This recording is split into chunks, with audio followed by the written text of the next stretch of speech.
A team of archaeologists at the University of Oregon have found one of North America's oldest human-occupied sites in southern Oregon. Juliet Smith from our sister station in Eugene spoke with one of the professors to learn more.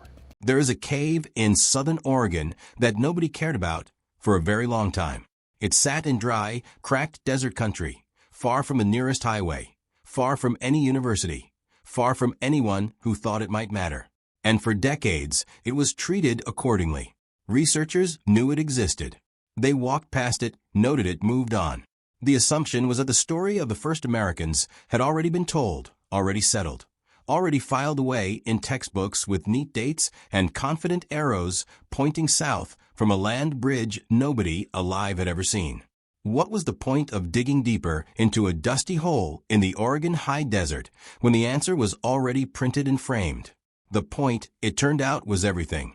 When a team from the University of Oregon finally decided to go deeper into the Paisley caves, a string of dry rock shelters carved into the cliffs of south-central Oregon, they were not chasing a theory. They were following a hunch and some funding and the slow, unglamorous discipline of actual field archaeology. They peeled back the floor of that cave layer by layer, sifting dirt, cataloging fragments, working in the kind of heat and silence that never makes it into the popular version of discovery. And what they eventually found was not a weapon or a carving or a burial. It was preserved human waste, ancient, desiccated, hardened by thousands of years of desert air into something the laboratory could actually work with. Most archaeologists would not put that on a poster, but it was exactly what the cave had been keeping safe while everything else rotted away to dust. They extracted DNA from it. Mitochondrial DNA, the kind that passes unchanged from mother to child across generations, the kind that acts as a biological timestamp reaching back through thousands of years of human life. The sequencing results were unambiguous. The genetic material matched founding haplogroups A2 and B2, the same lineages carried by indigenous people across the Americas today. This was not some failed migration that wandered in from elsewhere and quietly vanished. This was a direct ancestral line, still living, still present, connecting the people in that cave to communities that exist right now. Then came the date. Using accelerator mass spectrometry, which measures the age of the organic material itself rather than the sediment surrounding it, the sample came back at more than 14,000 years old. At minimum, 1,000 years before the people who were supposed to have been first ever arrived. To understand why that number caused the reaction it did, you have to understand what it was displacing. For the better part of the 20th century, American archaeology operated around a central, comfortable story. The first people to set foot in the Americas were the Clovis, named for a town in New Mexico, where their distinctive stone points were first identified in the 1930s. The Clovis people, the story went, crossed a frozen land bridge from Siberia into Alaska roughly 13,000 years ago, found a gap in the retreating glaciers, pushed south, and spread across an empty continent. Their fluted spear points, with a signature groove running down the center to reduce weight and improve balance, showed up at sites across North America and were treated as the starting line. First tools, first people, first chapter. It was a clean narrative. And clean narratives are easy to teach and easy to defend and extremely difficult to dislodge once they have been embedded in careers and textbooks and museum displays. The Paisley find did not just challenge that date. It established that people were living in Oregon, in a fixed shelter, with a continuous genetic line connecting them to present-day indigenous Americans, before the Clovis people were supposed to have crossed into the continent at all. And while a single site can always be argued away, dismissed as contamination or misinterpretation or bad luck, Oregon was not finished with one site. 70 miles east of the Paisley Caves, in Harney County outside the small town of Riley, a rock shelter called Rimrock Draw had been under careful excavation since 2011. Dr. Patrick O'Grady of the University of Oregon had been working the site with patience and without drama, digging through seasons that gave up almost nothing.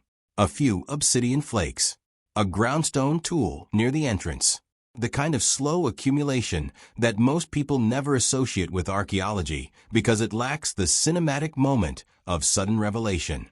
What Rimrock Draw gave O'Grady instead was something more durable than a dramatic find.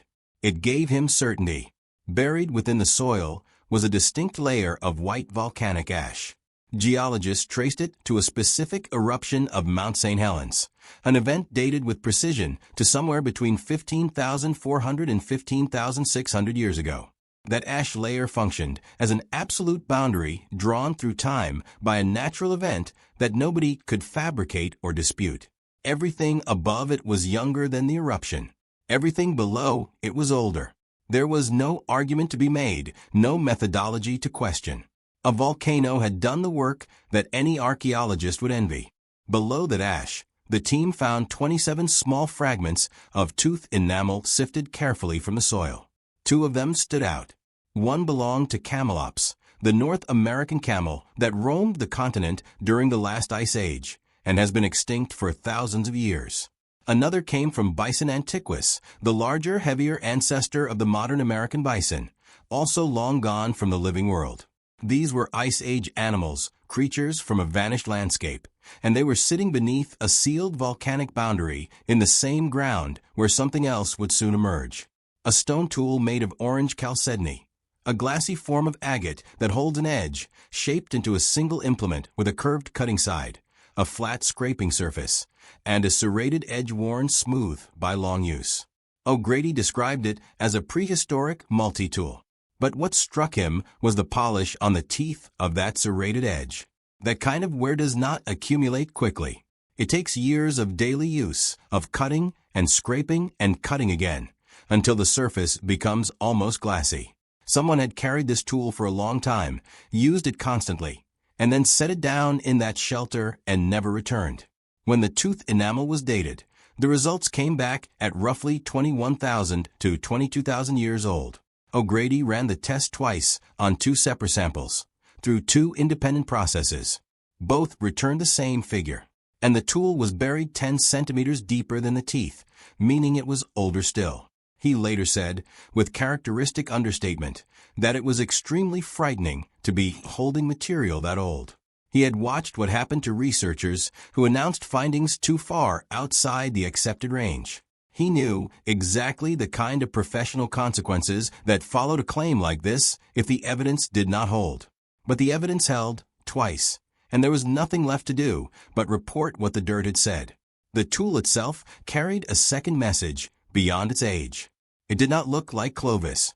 It belonged to something archaeologists call the Western stem tradition, a separate technological lineage defined by long blades with weak shoulders and rounded bases, bearing no resemblance to the fluted Clovis points that were supposed to be the origin of all American stone tool culture.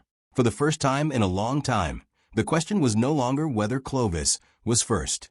The question was whether Clovis was even connected to the people who had come before. If a separate tradition was already established in Oregon thousands of years before Clovis appeared, that tradition could not have descended from Clovis.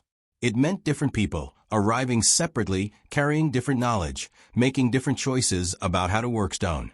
Oregon had now produced 2 sites, 2 independent lines of evidence, and 1 consistent conclusion. People were in North America long before the accepted timeline allowed. And the implications of that conclusion did not stop at Oregon's borders. In New Mexico, at White Sands National Park, researchers working across the dried bed of an ancient lake called Lake Otero had been documenting something extraordinary since 2009. Pressed into the pale gypsum surface were human footprints, 61 of them, clear enough to show the curve of an arch and the impression of individual toes. Some were small, belonging to children. Others showed adults moving quickly. This was not the abstract residue of a long-vanished culture. It was a moment preserved in physical form. A group of people, including children, walking along the edge of an Ice Age lake on what had been an ordinary afternoon, leaving impressions in soft mud that dried and hardened and waited in the dark for thousands of years. The dating of those prints went through multiple rounds of independent testing. Seeds from a water plant found in the same sediment layer returned dates of 21,000 to 23,000 years ago.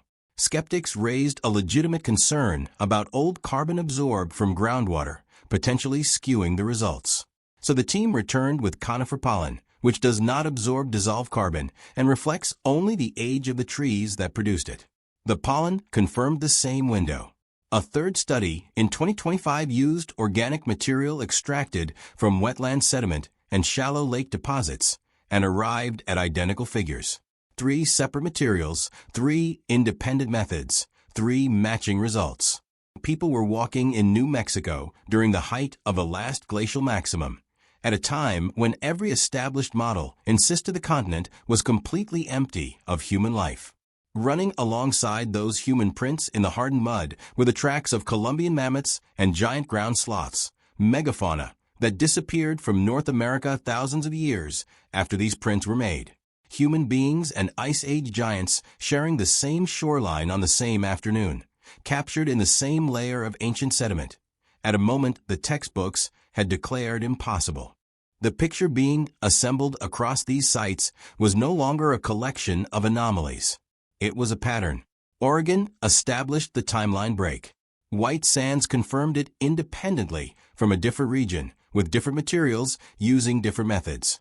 And once that pattern was visible, the question that had always been lurking underneath the Clovis story became impossible to avoid. If people were already here thousands of years before the land corridor from Siberia was supposed to have opened, how did they get here? The answer that has been gaining ground among researchers points not to a single frozen land bridge, but to coastlines and water. Genetic studies tracing a mitochondrial lineage called D4H back to its geographic origin found it rooted on the northern coast of China. The data indicated not one migration event, but 2 distinct waves. The first, approximately 26,000 years ago, appears to have followed the Pacific coastline by sea, moving incrementally from the Asian mainland up through the Japanese archipelago and across into the Americas, camp by camp, generation by generation, following fish and shellfish and the reliable logic of a shore that kept going. No single dramatic crossing, just patient movement along the edge of the world over an enormous stretch of time. The second wave, closer to 15,000 years ago, used the land route through Beringia and corresponds to the populations long associated with the Clovis era.